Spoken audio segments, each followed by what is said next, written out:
Good evening friends, এটি আরেকটি successful video. তো lump in the breast, lump in the left breast, এটা অনেক দিন ধরে ভুগছে। এর আরেকটা সমস্যা ছিল পিটিরিয়াসিস, যেটাকে ছুলি বলা হয়।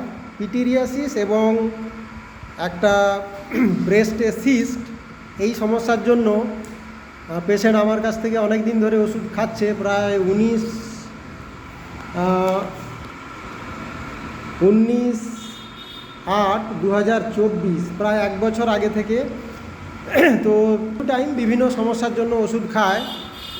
তো ব্রেস্টে লাম্প যেহেতু একটা সেনসিটিভ ব্যাপার এবং আনম্যারিড গার্ল, 23 ইয়ার্স এজ, সুতরাং এর আইডেন্টিটি আমি প্রকাশ করছি না, মুখটা দেখাতে পাচ্ছি না। তো ওষুধ খাওয়ার পরে কতটা ও ভালো আছে সেটি ওর মুখ থেকে আমি শুনবো এবং সেই ইমপ্রুভমেন্টটা দেখানোর জন্য এই ভিডিওটি। তো ওর আগে পিটিরিয়াসিস মানে ছুলি ছিল, সেটা ওষুধ খেয়ে ভালো হয়ে গেছে। সেই সময় ওর একটা লেফট ব্রেস্টে লাম্প ধরা পড়ে এবং তারপরে বিভিন্ন রকম সমস্যার জন্য টাইম টু টাইম অনেক ওষুধ দেওয়া হয়েছে। আচ্ছা, এর ফ্যামিলি হিস্ট্রিতে, পাস হিস্ট্রিতে ওর চোখে স্টাই হতো, রেকারেন্ট স্টাই, মানে চোখের পাতায় আঞ্জনি হতো। আর ফ্যামিলি হিস্ট্রিতে পাচ্ছি paternal grandfather suffering from prostate cancer, maternal grandmother suffer from paralysis,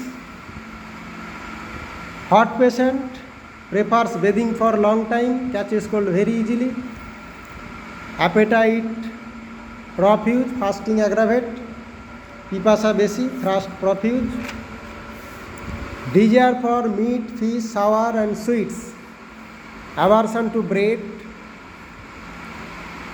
desire for bread, aversion to salt, আর dreams of snake, fast sleep লেপ, মাইন্ডের মধ্যে অত ইরিটেবিলিটি নেই, অবস্টিনেট একটু আছে, suspicious, fear of ghost and snakes. তো এই সমস্ত সিমটমসের উপরে টাইম টু টাইম কখনো ব্রিমস্টোন, কখনো স্ট্যাপিসেগ্রিয়া, যখন যেরকম সিমটমস ছিল যে সেরকম ওষুধ দেওয়া হয়েছে। তো ফাইনালি ওকে এই ব্রেস্টের যে লাম্প সেটার জন্য ফাইটোলক্কা 30 কয়েকটা ডোজ দিয়েছি। Phytolacca 30 14/7/2025, Phytolacca 30। তো এই ওষুধ খাওয়ার পরে পেশেন্ট কতটা ভালো আছে, কতটা ইমপ্রুভমেন্ট আছে সেটা ওর মুখ থেকে শুনবো। যেহেতু এটা একটা সেনসিটিভ ব্যাপার, তার মুখ আমি দেখাচ্ছি না, আইডেন্টিটি প্রকাশ করছি না। তো বলো, তোমার এই ওষুধটা খাওয়ার পরে এখন কেমন আছে? তো প্রথমে আমি ছুলির জন্য ওষুধ খাচ্ছিলাম, তো ওটা একেবারেই ভালো হয়ে গেছে। তারপর প্রায় 8 মাস, লাস্ট 8 মাস ধরে আমি এই সিস্টের জন্য ওষুধ খেয়েছি। তো এখন সিস্টটা 100%-এর মতো ছিল, তো ওষুধ খাবার পর এখন সেটা 70% মতো হয়ে গেছে, ভালো হয়ে গেছে। তাহলে শুনলেন বন্ধুরা যে সিস্ট 70% কিওর, অনলি 30% রিমেন্স। তো নরেন বন্দ্যোপাধ্যায়ের বইতে পরিষ্কার বলাই আছে যে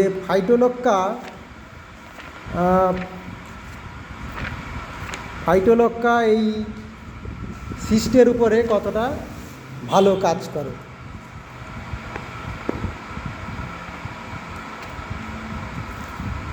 তো ফাইটোলক্কা প্রথমেই বলা আছে স্তন ও স্তন্য।